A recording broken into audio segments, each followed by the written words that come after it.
It's ironic, really, sitting in an opulent boardroom about to sign a $70 billion deal, you'd think I'd be on top of the world. But the truth is, just a few years ago, the only thing I felt was fear. Fear of failure, fear of being dismissed like that kid in class who never gets called on. That was me, Marcus Sterling, the once struggling entrepreneur with a shoebox for a bank account, chasing dreams that felt too big for my humble beginnings. People would say I was foolish to aim so high that I'd never make it in the cutthroat world of tech. Those voices echoed in my head as I sat amongst billionaires clutching my pen about to seal my legacy.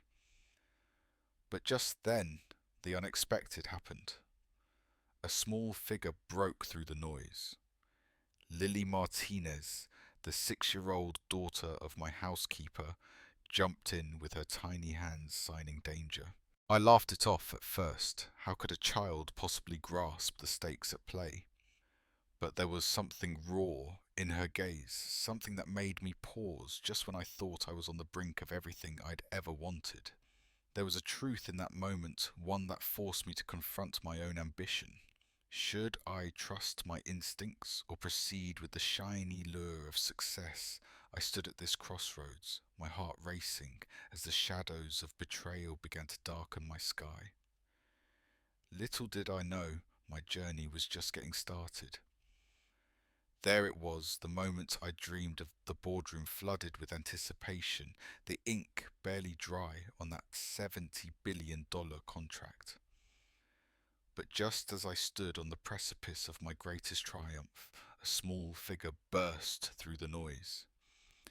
Lily, my housekeeper's daughter, with eyes too wise for her age, signing that single word danger. I laughed it off. You know, kids say the strangest things, I said to Richard, my partner, as if her warning was just another childish whim. But that little face haunted me. It gnawed at the edges of my confidence. I pushed it aside. In my mind, the deal was gleaming. It promised fame, fortune, everything I had strived for since my dorm room days. But as I glanced at my nearest ally, I found myself wrestling with an existential dilemma. Marcus. It's just a kid's imagination. Richard smirked, dismissing my unease. Yet something inside me screamed to listen. After all those years of climbing the corporate ladder, could it really be that a 6-year-old understood the stakes better than we did? I called my head of security, half hoping for reassurance. It felt like stepping into a freefall when he returned with damning evidence Richard was siphoning funds right from under my nose, plotting to take Sterling Technologies for himself. This can't be happening, I murmured, disbelief pooling in my stomach. It was as if the ground had vanished beneath my feet. In an instant, the thrill of victory became a desperate battle for survival. I pulled the plug on the contract, prioritizing integrity over blind ambition.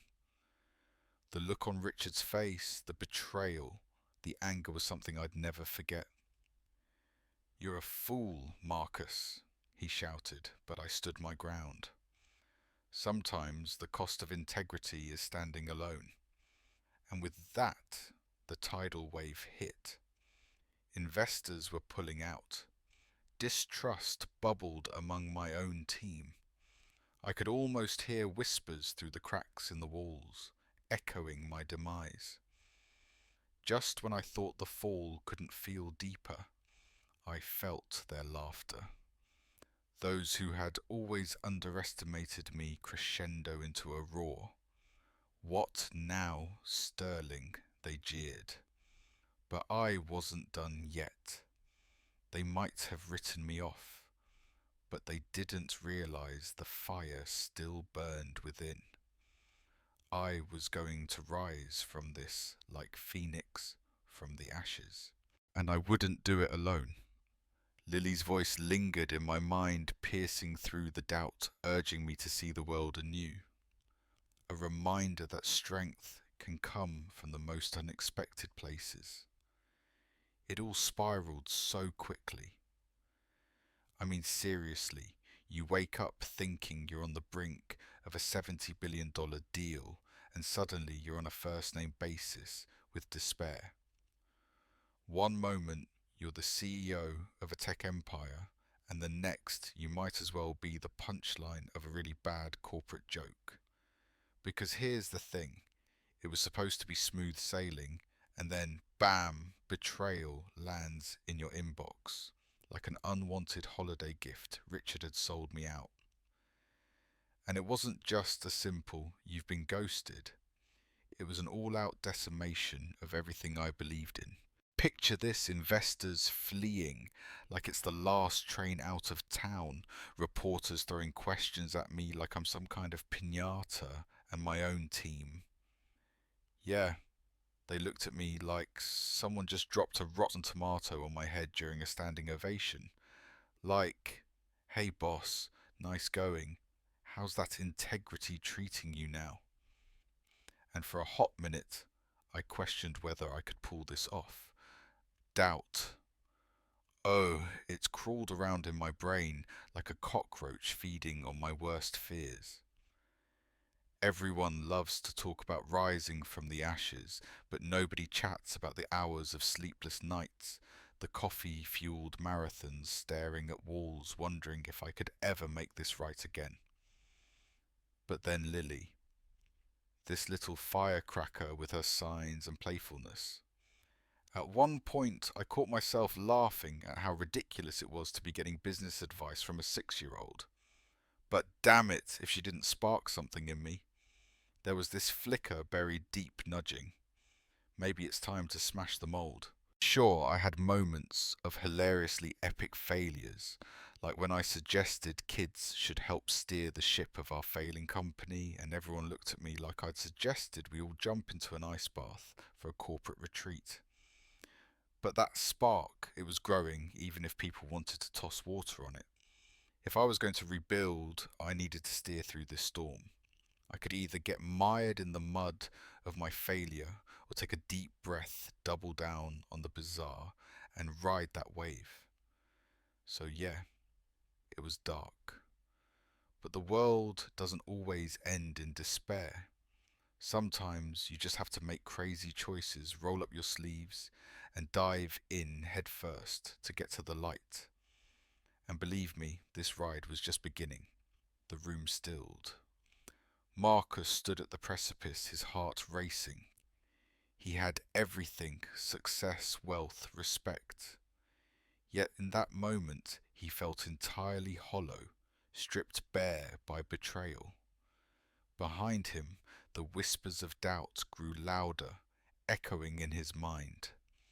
Investors pulling out. Trust shattered. But then a tiny voice broke through. Lily.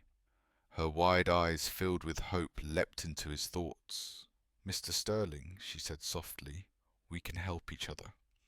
Those words struck like lightning in the storm.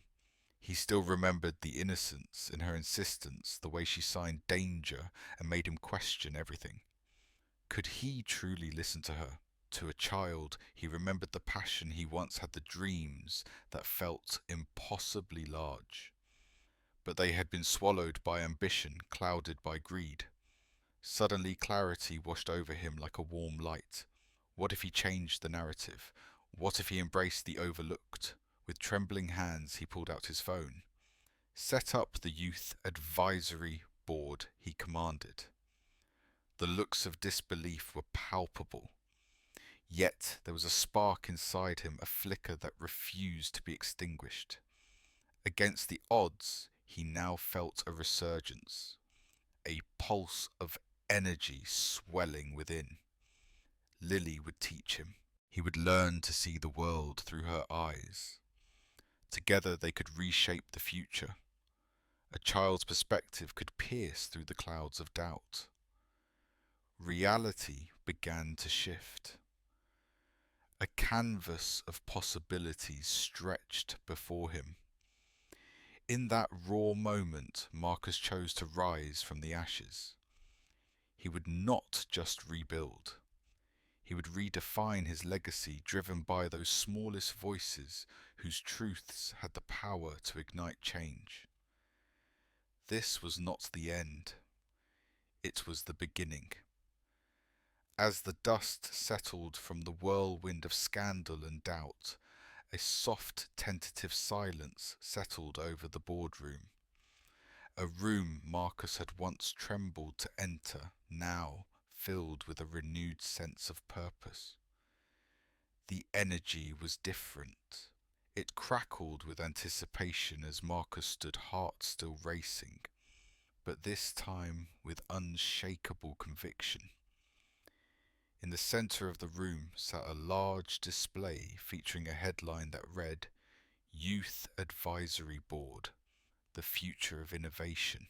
Against the muted grey walls, the vibrancy of the children who made up the board was electrifying, their youthful faces carved with determination and authenticity.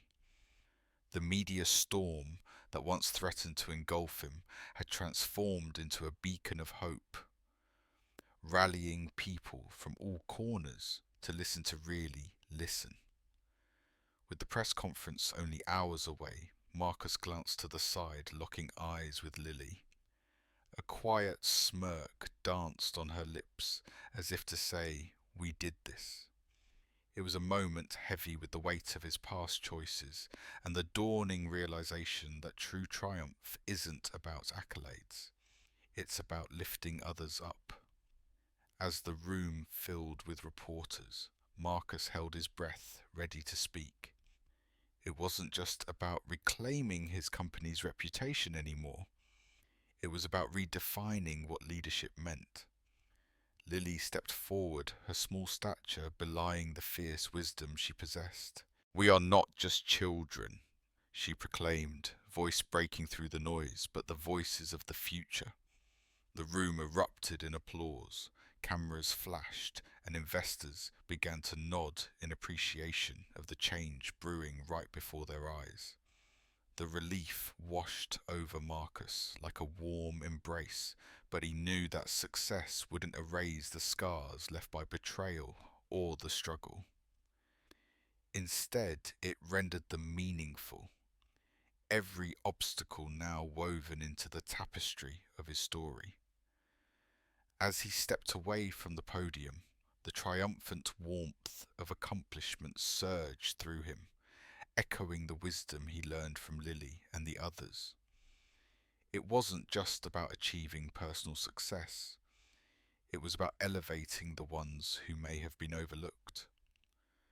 With his heart full, he whispered silently to himself, "This is just the beginning." As we close this chapter of Marcus's journey, a tale intertwined with power trust and the yearning for validation, we're left to ponder a deeper moral truth. Can the smallest voices guide the loudest decisions? Marcus begins as a man fixated on legacy, driven by ambition. But through the piercing insight of a child, he learns that true power lies not in dominance, but in vulnerability and authentic connection.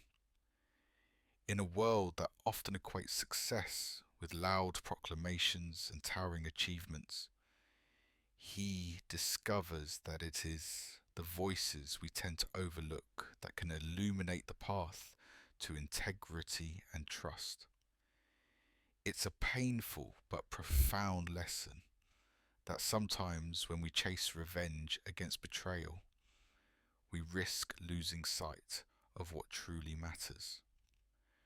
So does betrayal justify revenge, or does honesty and humility pave the way for true justice? The answers may divide us, but they challenge us to rethink our values. Marcus steps down from the pedestal of CEO, not defeated but transformed.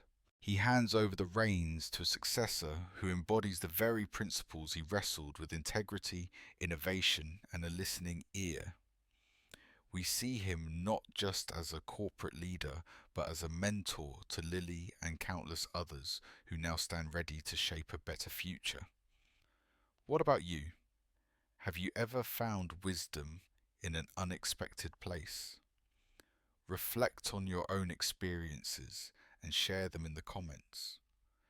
Together, we can challenge prevailing norms and listen to the narratives that often go unheard. Let's embrace this journey of dialogue and understanding, because in the end, every voice matters no matter how small.